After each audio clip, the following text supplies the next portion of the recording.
सीधा आपको हरियाणा लेकर चलते हैं, जहां पर मुख्यमंत्री नायब सिंह सैनी पहुंचे हैं और वो इस दौरान संबोधित कर रहे हैं राज्य स्तरीय तीज महोत्सव में। भाई के आने का इंतजार करती है और भाई के आने पर खुशी व्यक्त करती है तथा उनके फलने फूलने की कामना भी हमारी बहनें करती हैं। आपका यह भाई आज अपनी बहनों को यहाँ कोथली देने के लिए आज मैं उपस्थित हुआ हूं। मुझे पूरा विश्वास है कि हजारों बहन बेटियों का आशीर्वाद आज हमारे साथ है। हमारा यह प्रयास रहा है कि हम अपनी गौरवशाली परंपराओं और त्योहारों को ये न केवल जीवित रखें बल्कि उन्हें और भव्यता और उत्साह के साथ हम मिलकर के मनाएं। प्रदेश भर में लगातार तीज महोत्सव का आयोजन इसी दिशा में एक महत्वपूर्ण कदम है। इसका उद्देश्य यह है कि हमारी नई पीढ़ी भी अपनी संस्कृति और विरासत से जुड़ सके और इन त्योहारों का महत्व हम समझ सके। तीज महोत्सव नारी शक्ति के सम्मान और उनके योगदान को रेखांकित करता है।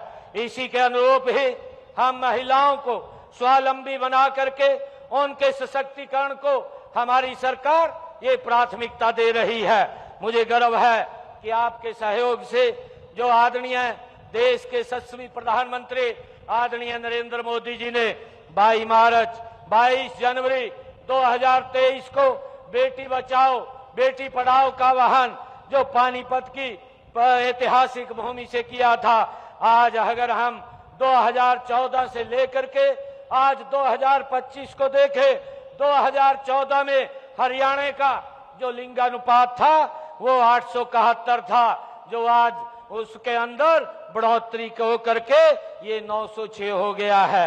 ये हमारी सरकार की ये प्रतिबद्धता है और आदरणीय प्रधानमंत्री जी का जो संकल्प था बेटी बचाओ बेटी पढ़ाओ, हमारी सरकार मजबूती से उसे आगे बढ़ा रही है। हमने उसी दिन ही बेटी आपकी बेटी हमारी बेटी योजना की शुरुआत भी की थी। इस योजना के तहत अनुसूचित जाति के सभी परिवारों तथा अन्य वर्गों के बीपीएल परिवारों के को पहली और दूसरी तथा तीसरी बेटी के जन्म पर 21,000 रुपए देने का काम हमारी सरकार कर रही है। और मुझे खुशी है कि अब तक हमने हरियाणा प्रदेश के अंदर 5,36,000 बेटियों को इस योजना के तहत लाभ देने का काम भी हमारी सरकार ने किया है।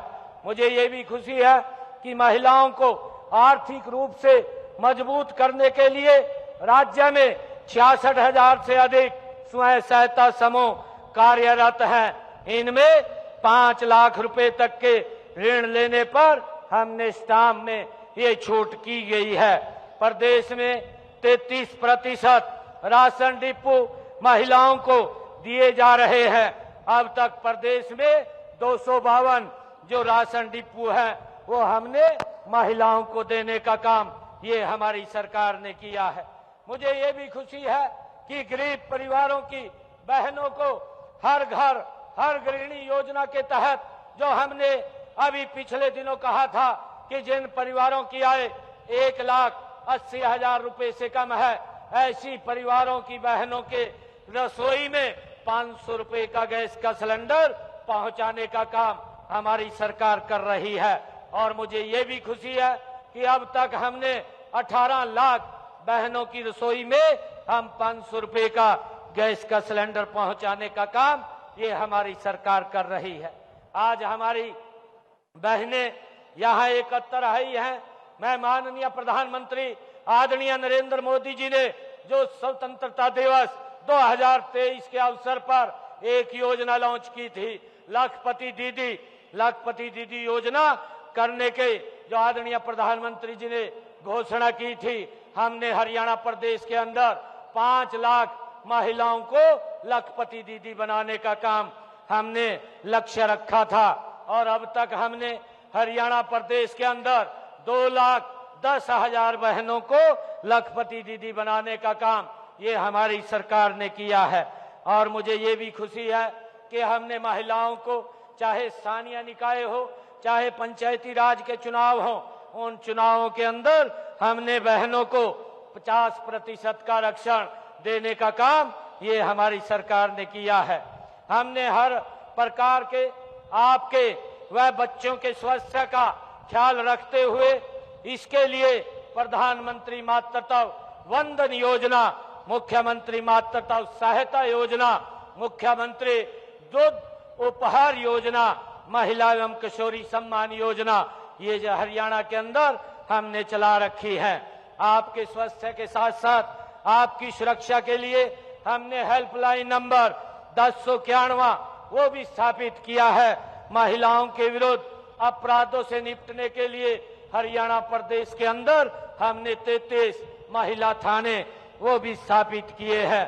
और इसी प्रकार बेटियों की शिक्षा के लिए हमने कदम उठाते हुए हरियाणा प्रदेश के अंदर 10 वर्षों में हमारी सरकार ने पिछले 80 नए राजकीय महाविद्यालय खोलने का काम किया है, जिनमें से हमारे 33 महाविद्यालय ये बेटियों के लिए हमने खोले हैं, जिसका लाभ हमारी हजारों बेटियों को इन कॉलेजों के अंदर मिल रहा है।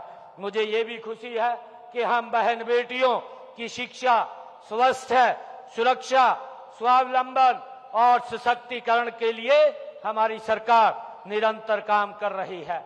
आज ये पवित्र पर्व तीज का महोत्सव भी है। इसी श्रृंखला में इस कड़ी में यह सिर्फ एक सरकारी कार्यक्रम नहीं, बल्कि यह हर एक परिवार का ये कार्यक्रम है। आप सभी मेरे परिवार के हिस्सा हो। मुझे खुशी है कि आज आपके साथ इस खुशी में पल साझा मैं आपके साथ मिलकर के यहाँ कर रहा हूँ।